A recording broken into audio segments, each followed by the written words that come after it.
Salam bahagia Ibu dan Bapak guru hebat. Dalam penerapan disiplin positif restitusi, salah satu program yang dikembangkan adalah 5 posisi kontrol. 5 posisi kontrol dalam restitusi adalah proses perjalanan seorang pendidik agar dapat mengenali dirinya. Pada video kali ini, kita akan membahas tentang 5 posisi kontrol yang dikembangkan oleh Diane Gosson dan contoh penerapannya.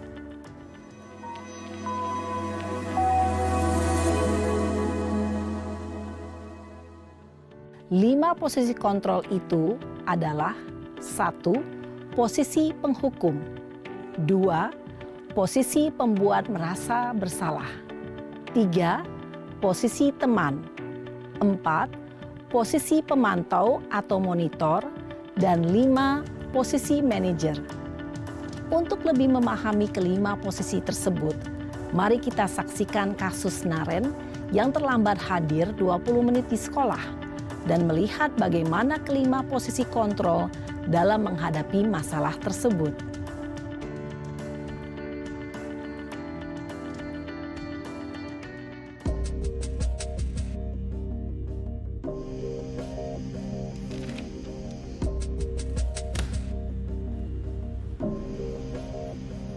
Naren!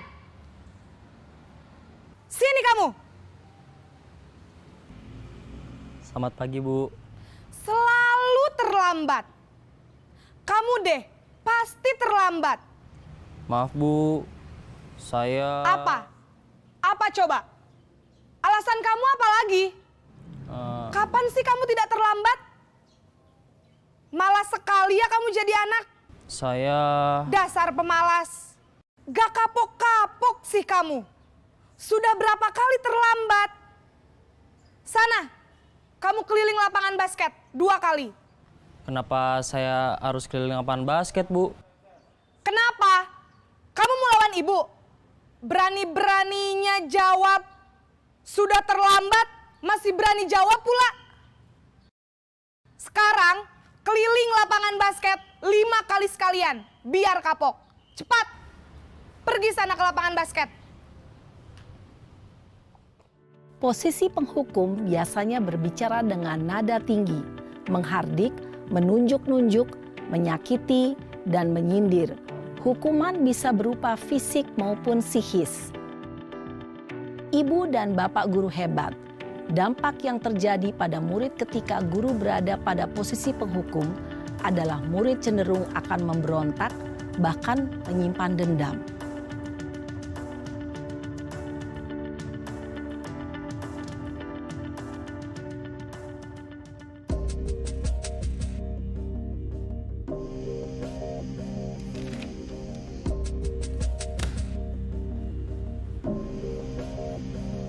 Naren!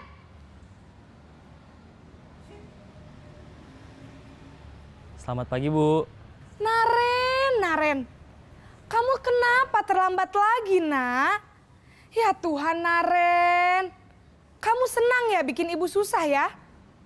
Kalau kamu terlambat lagi, nanti ibu yang ditegur Bapak Kepala Sekolah, nak. Disangka ibu tidak bisa membina kamu. Duh, gimana ini? Maaf, Bu. Duh, Gusti Naren. Kamu suka ya kalau ibu ditegur Bapak Kepala Sekolah? Terus, sekarang ibu harus tulis apa ini di buku absen? Ini kamu sudah sering terlambat loh. Ibu harus apa coba? Maaf, Bu. Maaf sekali. Ya sudah, lain kali jangan bikin ibu susah lagi ya, nak ya. Ibu tidak akan kuat lagi kalau kamu begini terus. Bisa jantungan kalau ibu ditegur Bapak Kepala Sekolah. Sana cepat ke kelas. Maaf ya, Bu. Maaf sekali. Posisi pembuat rasa bersalah berbicara dengan nada tenang, cenderung lembut. Namun kata-kata yang diutarakan membuat murid merasa menjadi orang yang gagal. Memandang buruk dirinya sendiri, merasa tidak berharga, dan tidak sanggup membahagiakan orang lain. Ketika guru mengambil posisi pembuat rasa bersalah, murid akan menganggap dirinya yang bersalah dan ia akan menyimpan emosi negatif tersebut di dalam dirinya.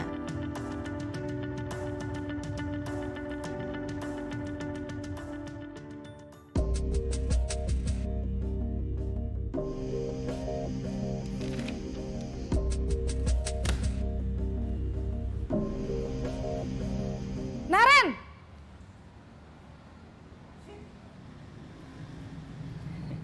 Selamat pagi, Bu. Wah, sudah jam berapa ini, Nak? Terlambat lagi ya, sayang. Iya, Bu.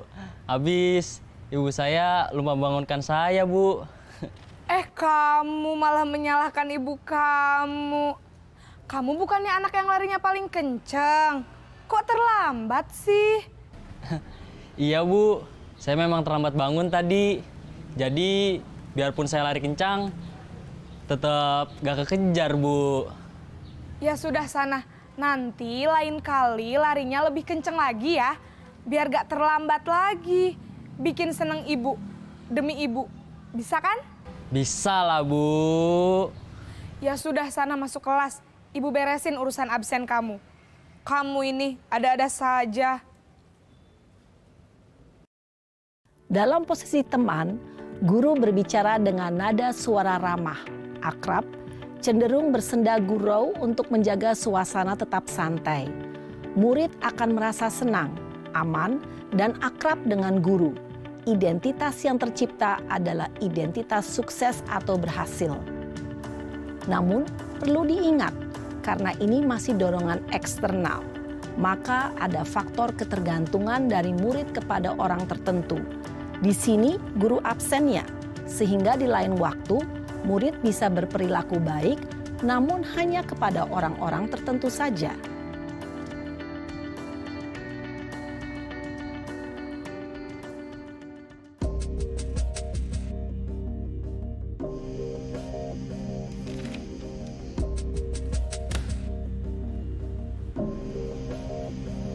Naren!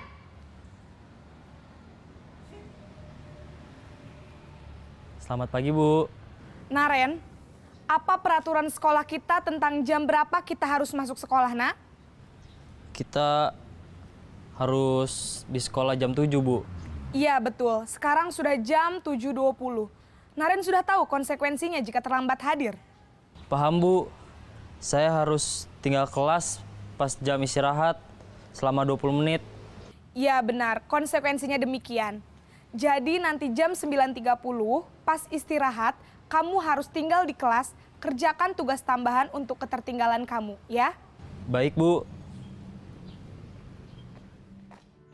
Posisi pemantau mengandalkan penghitungan atau data untuk mengontrol murid. Guru mengarahkan murid berdasarkan peraturan dan konsekuensi. Seorang pemantau menunjukkan bahasa tubuh dan ekspresi wajah yang datar dan cenderung formal.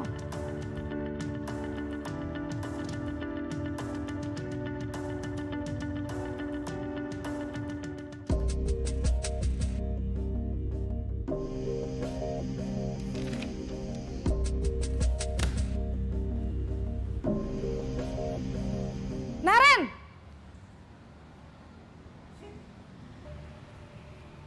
Selamat pagi, Bu. Selamat pagi, Naren. Maaf, Bu. Saya terlambat. Iya, sekolah masuknya jam 7, sekarang sudah jam 7.20. Jadi sekarang bagaimana ini, Naren? Maaf, Bu. Saya lupa setel alarm saya semalam. Baiklah, menurut kamu, keyakinan sekolah yang mana yang perlu kamu tingkatkan? Menghargai diri sendiri dan orang lain mungkin ya, Bu.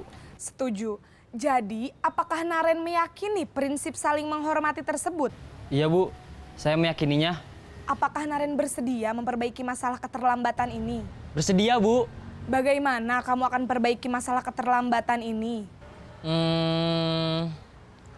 Saya akan coba untuk tidak lupa menyetel alarm saya, Bu. Baik, kalau Naren lupa menyetel alarm di rumah, ada orang yang kira-kira bisa bantu mengingatkan tidak? Ada, Bu. Kakak saya, Kak Ema. Ada lagi selain Kak Ema? Selain Kak Ema, ada ibu saya. Baik, Jadi yang mengingatkan Naren adalah Kak Emma dan ibu kamu ya? Kira-kira akan mulai setel alarm kapan nih Naren? Setelah pulang sekolah, akan segera saya lakukan.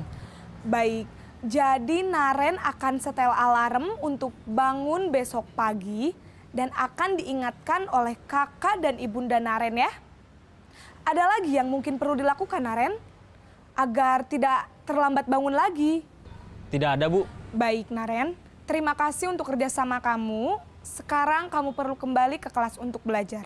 Baik, Bu. Terima kasih. Posisi manajer adalah posisi kontrol yang disarankan untuk membimbing murid memiliki sikap disiplin yang positif, yaitu murid yang mandiri, bertanggung jawab, dan dapat memecahkan masalah. Tujuan dari posisi ini adalah agar murid dapat berefleksi atas tindakannya. Guru akan dengan tulus memberikan pertanyaan-pertanyaan bermakna, sehingga membuat murid dapat belajar dari kesalahannya dan mencari sebuah solusi untuk menyelesaikannya. Ibu dan Bapak guru hebat, setelah mengamati adegan kelima posisi kontrol tadi, kira-kira posisi mana yang paling ideal? Posisi mana yang dapat menunjang motivasi intrinsik murid? Ya, tentu posisi manajer. Posisi ini memang posisi ideal yang ingin dituju setiap pendidik. Pada posisi inilah, guru dapat menerapkan disiplin positif yang berpihak pada murid, yang memerdekakan murid. Perjalanan seorang pendidik tentunya tidak mudah untuk sampai pada posisi seorang manajer. Namun, tujuan kita pasti, yaitu menciptakan murid-murid yang mandiri, merdeka, dan bertanggung jawab. Semoga penggambaran 5 posisi kontrol yang telah diperlihatkan ini dapat menjadi ajang refleksi bagi kita semua, agar dapat terus mengasah dan menerapkan disiplin positif yang memerdekakan murid. Mari terus berlatih dan bersemangat. Selamat menerapkan. Salam dan bahagia, Ibu dan Bapak guru hebat.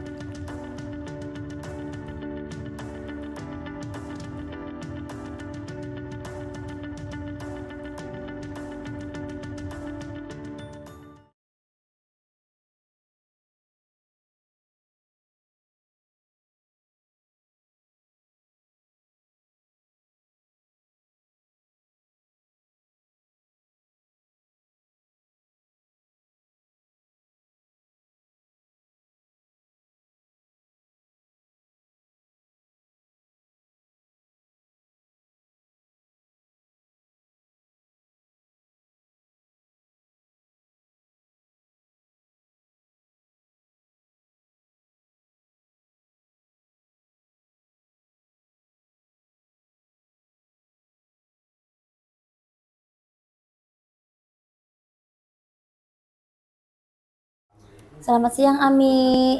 Selamat siang, Bu.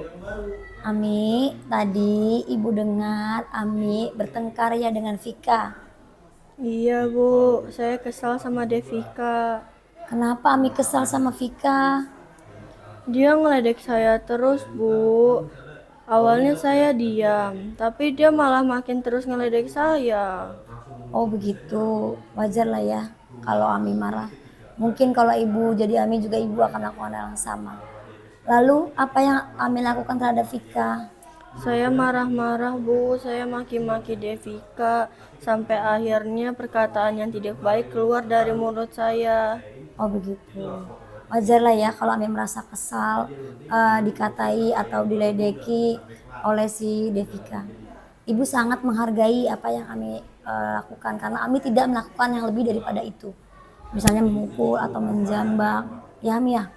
Nah sekarang coba Ami pikirkan, tindakan Ami dengan emosi, berkata kasar seperti itu, apakah sudah sesuai dengan keyakinan kelas kita? Tidak, Bu. Nah kalau gitu, kalau tidak sesuai, menurut Ami, keyakinan kelas kita mana sih yang tidak sesuai? Saling menghormati antar teman dan berkata sopan. Nah menurut Ami, menghormati antar teman dan berkata sopan itu penting atau tidak? Penting, Bu. Penting, pasti penting ya. Iya. Nah kalau gitu, kalau memang menurut Ami penting, jadi keyakinan kelas apa sih yang harus Ami lakukan jika Ami sedang marah? Harus tetap bersabar dan melaporkan ke guru. Gitu. Ami bersedia memperbaiki masalah ini. Bersedia, Bu. Nah, kalau gitu apa yang akan Ami lakukan untuk memperbaiki masalah ini? Harus tetap sabar dan ikhlas. Menahan amarah Ami ya. Iya. Menahan amarah. Jadi kalau ada yang ledekin Ami lapor aja ke ibu guru. Ya. Iya. Oke, kalau gitu, kalau Ami udah berjanji dan sepakat untuk menahan emosi, untuk melapor kepada ibu guru, kalau gitu Ami sekarang boleh kembali ke kelas dan lakukan itu lagi ya. Iya, Bu. Ya, kembali ke kelas dan duduk di tempatnya. Terima kasih Ami. Terima kasih, Bu. Sama-sama. Iya.